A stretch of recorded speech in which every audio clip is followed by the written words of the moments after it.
Hey, Canucks fans, humongous news, bigger than possible wedding of Travis Kelce and Taylor Swift, just saying.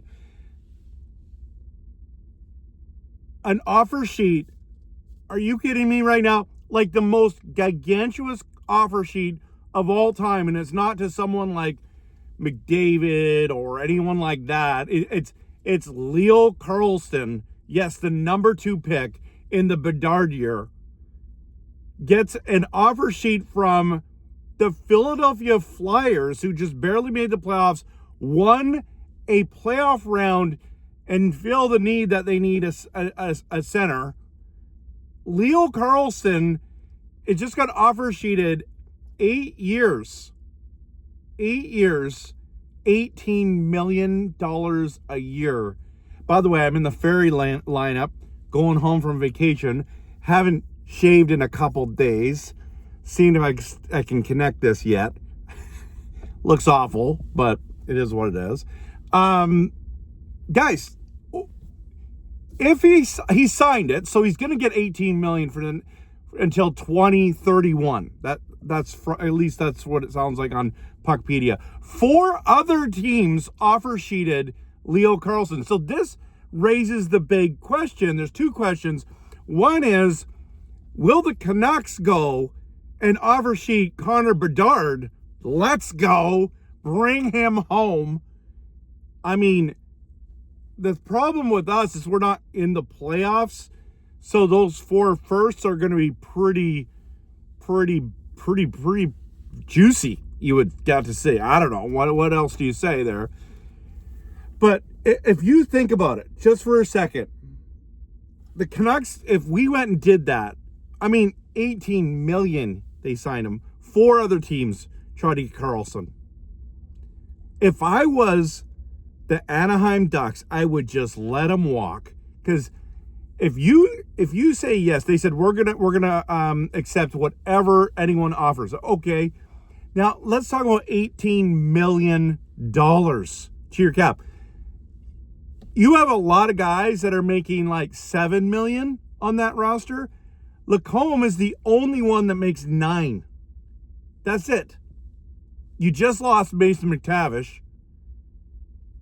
I would still walk, and I know that you're like, hey, we just turned this franchise around, but $18 million cripples your cap, right? Well, the cap's going up, RevTrev. Yeah, I know. It's still going to be bad. Like, think about Kaprizov signed a monster deal. He was averaging 2 points a game, and that still hurt the Minnesota Wild, but they were still able to go get Quinn Hughes. So I just think you get 4 first-round picks. You get all that money and cap space, and you can go do something else with it. If I was them, I would be making a deal with someone else. What if you let him walk, okay? You let him walk, and then you take that, Anaheim takes that and offers Connor Bedard $20 million a year, exact same contract, and now you can lose your first 4 first rounders. So that's the first question. I mean, that's mind-blowing, right? Mind-blowing stuff that this could happen.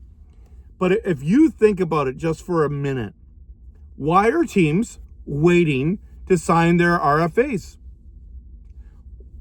Why aren't you making that deal done? Why would you even allow this to be a thing? Were you guys nickel and diming each other? It's like, well, I want $12 million. Well, we're going to offer you 10.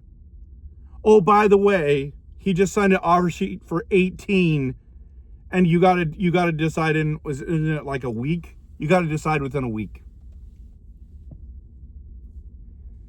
This is you're fighting over what? $1 million, $2 million, $250,000, whatever you're arguing about is absolutely peanuts, because it doesn't matter. It's so small potatoes, right? $18 million a season. McDavid makes 12.5. Some people are like, oh, well, these contracts are making the Pettersson deal look better. No, it still looks bad. Pettersson 11.6. He was, I believe when he signed it, he was top 5. And then he fell off a cliff production-wise. And everyone's like, oh, then they got all the excuses, and there's lots of reasons.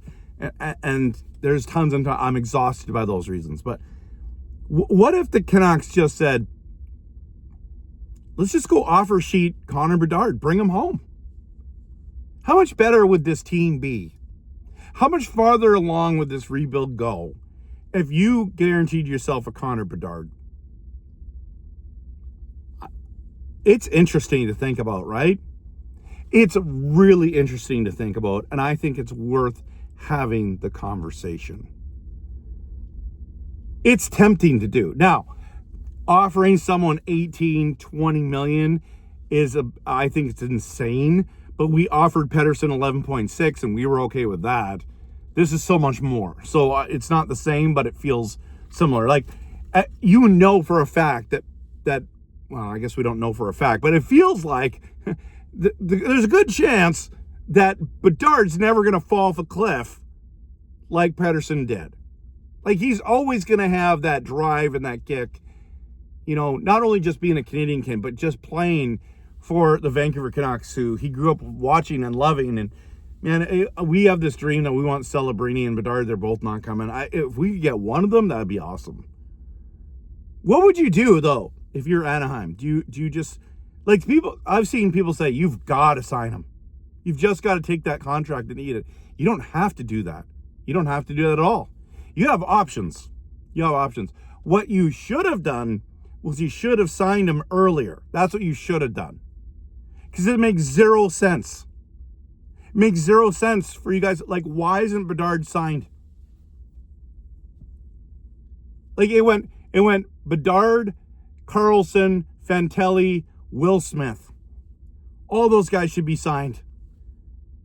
And whatever they're asking for, whether it's like, it's got to be realistic for sure. But what if Karlsson was asking for 14 million? You're like, man, that's too much.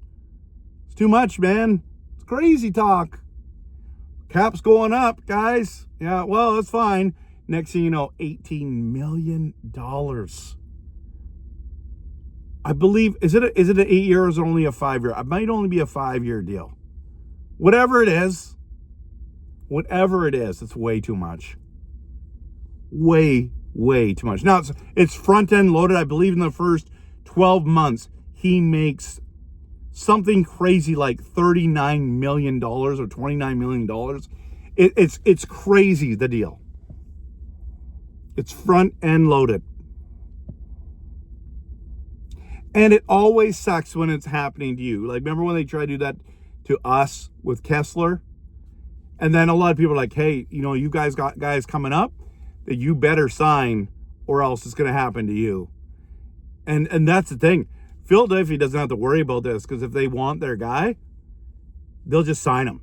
But if they don't, they'll let him be offer sheeted and then at least they'll get picks for him.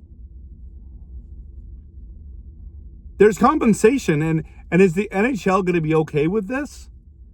It's going to be very interesting. I just think, I was driving today. I was traveling back home to the island, go back home from our vacation. And I'm sitting there going, this is mind-blowing. And I'm driving, and I stopped at a gas station to fill up. And my phone, like, there's like 30-something messages. And I'm like, what's going on? And it's this offer sheet. And I'm like, wow. So I'm driving with my wife and my daughter, and I can't talk to them about it because they don't care.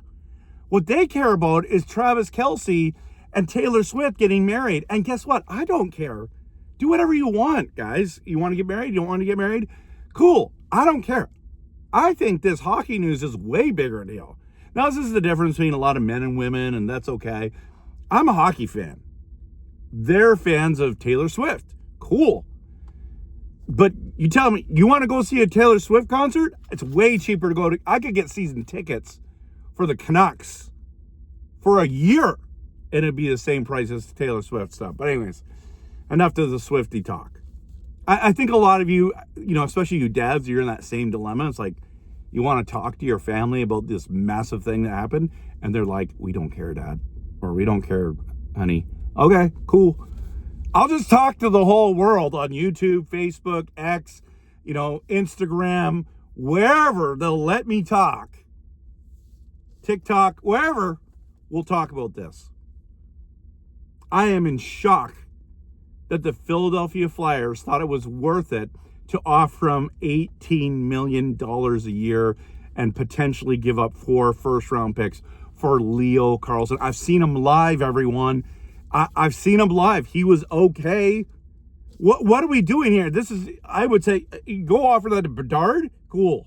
Maybe they did, and he said no. But what I saw from Leo Carlsson, I don't see $18 million. Do I see a guy there who's a top 15 player? I don't know if I see that yet, but they do, obviously. And if you think we just made the playoffs, we won a round, and if we had a center like Leo Carlsson, we could even make more noise. Maybe it's worth it for them. I don't know. It's mind-blowing to me, everyone.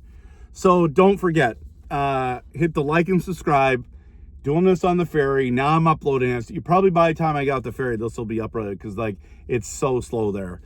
Thanks so much for watching all the content. I have been pumping out a ton of content. So if you like Canucks content that's passionate, realistic, and honest, hit the like and subscribe. And I'm just a fan of Connor Bedard. I want him to come home. So I would consider doing the same thing. I just don't know if I would like to do 18 to 20 million a year for one player. I don't think that's good for a cap. Bad news. I think it's really bad news.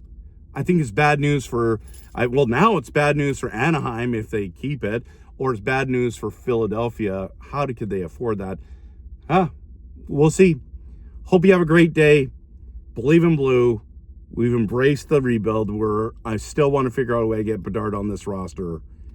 I don't know what Chicago's waiting for. I wouldn't be waiting at this stage. Go Canucks, go.